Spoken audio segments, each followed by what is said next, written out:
Je suis l'homme le plus noir de la terre. Votre fils, votre frère, votre grand frère, le papa pour 7 ans. Les amis, le problème de notre continent, sont des enfants de ce continent aussi, en grande partie.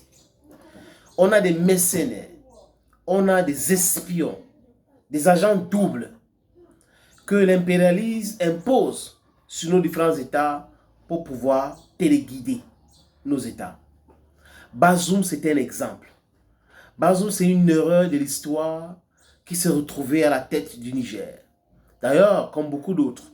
Mais lui, en 2020, 22, 23, il devrait savoir que le paradigme était en train de changer. Il devrait ajuster sa politique. Mais il n'a pas compris. Bazoum, c'est quelqu'un qui a été imposé par la France, comme d'ailleurs les autres. Et Bazoum a voulu être le porte-parole de la France. Il défendait la France, l'Occident. Il est allé jusqu'à dénigrer l'uranium du Niger en disant oui, la France n'a pas vraiment besoin de l'uranium du Niger, vraiment, l'uranium du Niger ne représente rien. Regardez l'état de la France aujourd'hui, l'électrification en Europe aujourd'hui. Vous voyez, l'électrification connaît des graves problèmes. Portugal, délestage, Espagne, délestage, Sud de France, délestage. La France fournit l'électricité à peu près 8 pays en Europe aujourd'hui. Il n'y a pas de l'énergie nucléaire. Et la France polluait l'uranium au Niger. Mais Bazoum défendait cette France-là. Bazoum est allé jusqu'à dire que, en dehors du Niger, ce sont des villageois qui sont dans les autres villes du Niger. Bazoum avait même dit que les terreaux étaient plus forts que l'armée. Il fallait négocier avec les terreaux et non faire la guerre contre les terreaux. Tout le monde le sait aujourd'hui, les amis, que Bazoum, c'était un agent de l'impérialiste. Parce que sinon, l'armée tombe. Au lieu de se préparer, former l'armée, acheter les armes et autres, pour pouvoir faire face à ces gens-là. Non, non, il faut négocier. Négocier avec eux pour que ça se passe comment? Donc, on donne une partie du pays à ces terreaux-là. Et les Occidentaux peuvent activer à tout moment, parce qu'ils parlent de cellules dormantes et autres. Ils peuvent, à tout moment, ils peuvent activer. Et regardez comment les gars sont ravitaillés, les amis. On utilisait les stations de service à Niamey pour aller ravitailler les gars. Donc, on achetait le carburant dans les bidons pour aller les donner. Qui les donnait? Si ce n'est pas certains membres du gouvernement, sur Bazoum et les autres. Mais quand Ibrahim Traoré arrive au pouvoir, il envoie donc un émissaire, son chef d'état-major, rencontrer Bazoum pour lui dire il faut collaborer pour mettre un terme à ce terrorisme-là.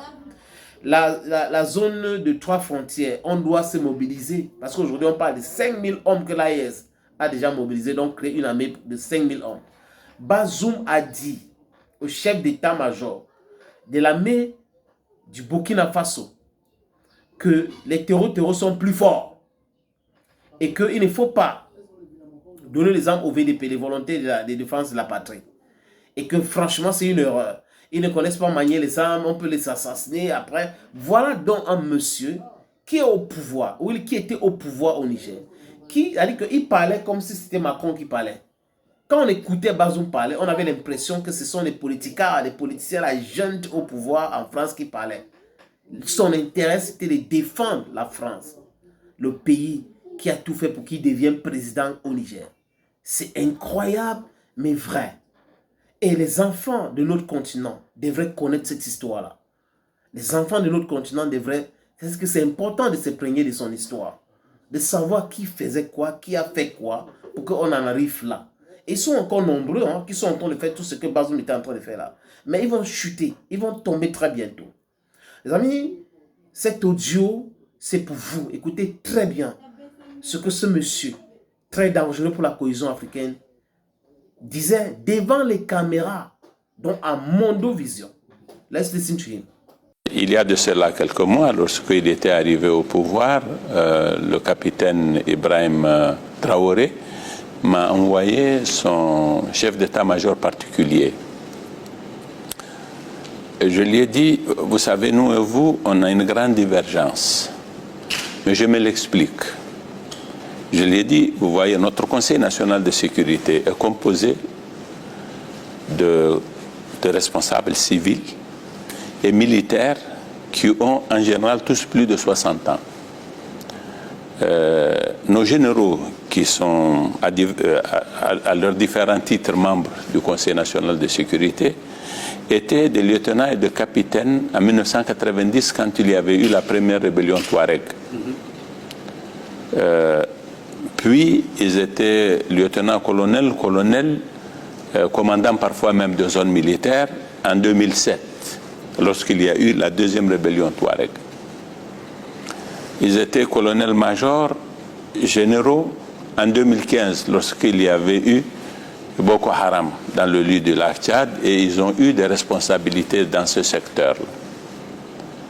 Aujourd'hui, ils sont généraux, ils sont chefs d'état-major, ils sont à divers titres, ils participent au Conseil national de sécurité. Les civils, dont moi, et les ministres qui participent à ce conseil ont tous mon âge. Nous avons été témoins, et en tant que politique, de tous ces événements-là. Nous avons une somme d'expérience que nous avons accumulée et qui nous sert considérablement dans la façon dont nous percevons les choses et la façon dont nous définissons nos objectifs et les moyens que nous nous donnons pour les atteindre.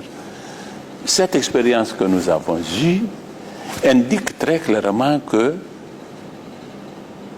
les VDP ne sont pas la solution aux problèmes auxquels vous avez affaire en ce moment. Mais je sais que vous ne pouvez pas changer parce que vous avez radicalisé cette option. Je lui ai dit que le président Issoufou avait mis en garde le président Kaboré en lui disant que ces terroristes, ils sont plus forts que nos armées. Ils sont plus aguerris que nos armées. Et des civils ne peuvent pas leur faire face. Quand vous donnez des armes à des civils, vous êtes exposé à deux types de risques.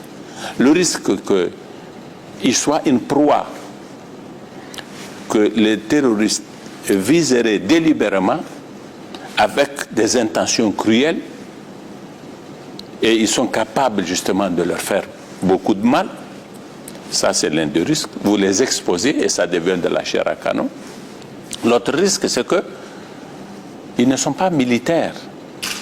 Et vous n'avez aucune idée de leur moralité individuellement. Vous donnez à des civils que vous ne connaissez pratiquement pas et des armes et vous les lâchez dans la nature, ils peuvent en abuser.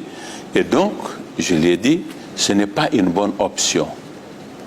À plus forte raison, si vous devriez faire ça de façon aussi massive que vous en avez l'intention. Mais je lui ai dit, est-ce que vous êtes capable aujourd'hui de faire machine arrière et d'envisager d'autres perspectives? Je n'en suis pas sûr. Je n'ai rien à ajouter. Il a été très explicite.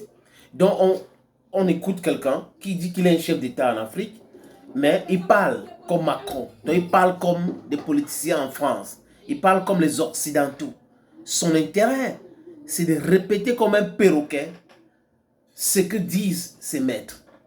Heureusement pour nous aujourd'hui qu'il a été neutralisé. Neutralisé. Et les autres qui ne veulent pas écouter le vrai message des enfants d'Afrique, votre fin aussi sera brutale. Thank you, friends. And bye-bye.